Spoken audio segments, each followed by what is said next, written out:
उस तरफ truck dumping yard से बाहर निकला और राहुल उसकी कार लिए ट्रक के पीछे और सीमा अपनी कार लिए और हाथ में उसी दिन ब्लैक मार्केट से खरीदी अपनी इलीगल पिस्तौल लिए राहुल के पीछे चल रही थी। सीमा अपनी दिमाग में तय कर चुकी थी कि इस बार राहुल की मर्डर सुनिश्चित है। तो स्वागत है आपका फोर्टनाइट क्रॉनिकल्स में, और आज आप सुनने जा रहे हैं 24 घंटे, written by Satyavrat Swain and Devdatta Samal, narrated by Satyavrat Swain, presented by Subrata Kumar Swain. क्या सिर्फ राहुल को पैसा देना ही सीमा की आखिरी मंजिल है, या फिर प्लान में कोई और ट्विस्ट आना बाकी है? तो चलिए शुरू करते हैं तीसरा एपिसोड, लक्ष्मण कथा। शाम के 4:30 बज गए थे जब सीमा बैंक से बाहर निकली। देव से जो 50 लाख उसने अपने बैंक अकाउंट को ट्रांसफर की थी, उसे उठाने के लिए वो बैंक पहुंची थी। वो बैंक से निकलकर सारे पैसों को लिए गाड़ी में बैठी और राहुल का बताया गया एड्रेस की तरफ बढ़ने लगी। राहुल ने किसी डंपिंग यार्ड के पास वाली एड्रेस मैसेज किया था सीमा को।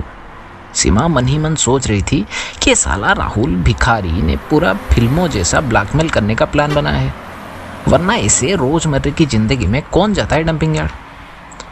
खैर वो जो भी हो, सीमा को अब ऐसी महसूस हो रही थी जैसे पहले से किसी ने उसके सर पे एक बड़ा पहाड़ रख दिया था, और अब ये पैसे जुगाड़ होने के बाद वो पहाड़ किसी ने वापस हटा दिया है।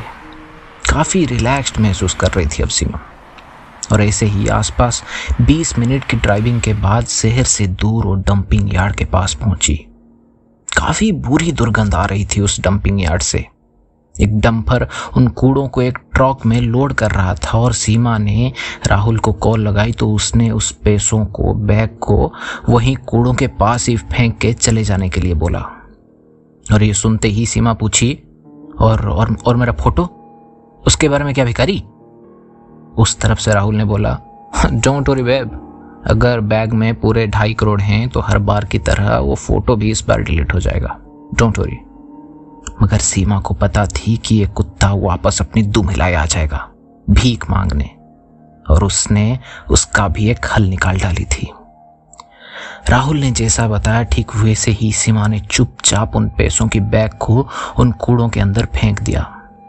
उसकी दिन भर की दिमाग और शरीर की मेहनत से जुगाड़ी 2.5 करोड़ कूड़े बन गए थे, और उसने अपनी गाड़ी स्टार्ट की और वापस चली गई। 100 मीटर वापस जाने के बाद हाईवे के पास एक पेट्रोल पंप पे वो रुक गई थी, और उसने अपने प्लान के अनुसार चुपचाप उस कूड़े के ऊपर नजर रखी जहां उसने 2.5 करोड़ फेंकी थी। अब तक वो पैसे वैसे ही पड़े थे, और वो डंपर उसके पास वाले कूड़ों को उस ट्रक में डाल रहा था। राहुल का उस सीन में अब तक कोई नामो निशान नहीं था।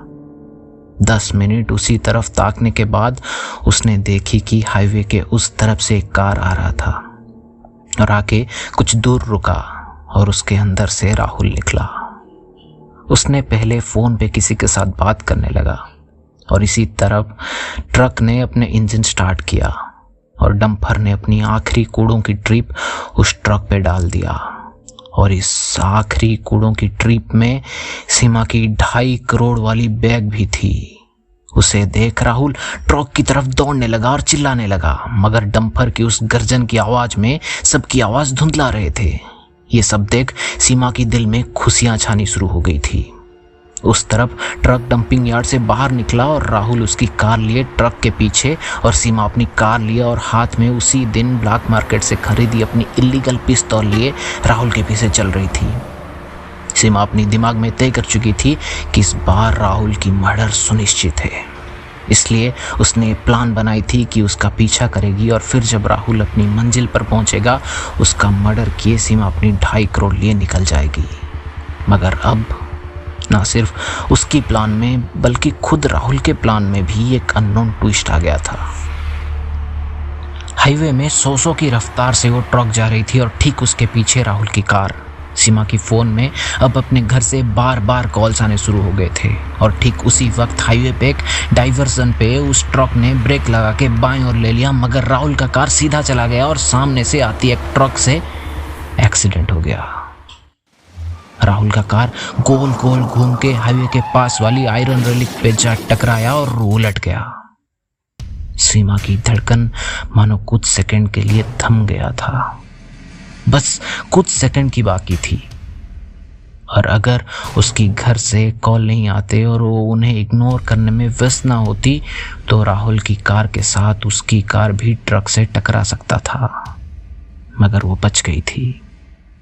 कुछ मिनट में पुलिस, एम्बुलेंस और लोगों की जमावट हो गई थी उस जगह पर, और पुलिस ने पता की तो ये पता चला कि ये कार राहुल का नहीं बल्कि एक रेंटेड कार था ड्राइविजी कंपनी से, और ये कार किसी लक्ष्मण ग्रेवाल के नाम के किसी आदमी पे बुक किया गया था।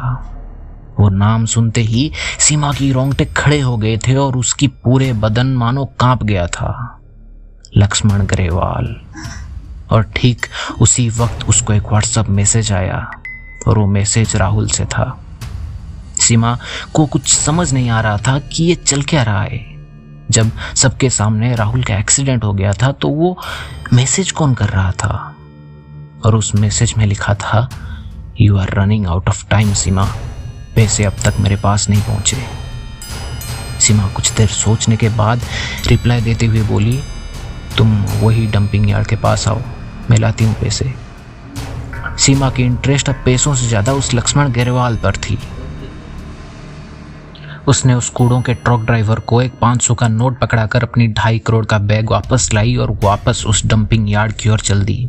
राहुल की एक्सीडेंट का उसे 0% अफसोस थी, और 10 मिनट बाद वो उस डंपिंग यार्ड पे पहुंची तो एक कार वहां पे पहले से ही खड़ी थी, और जब उसने राहुल की व्हाट्सएप नंबर पे उसकी पहुंच जाने की मैसेज भेजी तो उस कार से लक्ष्मण ग्रेवाल निकला। एक कुर्ता और जीन्स पहने वो अपनी सिर को नीचे किए सीमा की तरफ बढ़ रहा था। बार बार वो अपनी सिर को बाएं और मुड़ रहा था, और उसकी दोनों हाथें उसकी कुर्ते के पॉकेट में थे।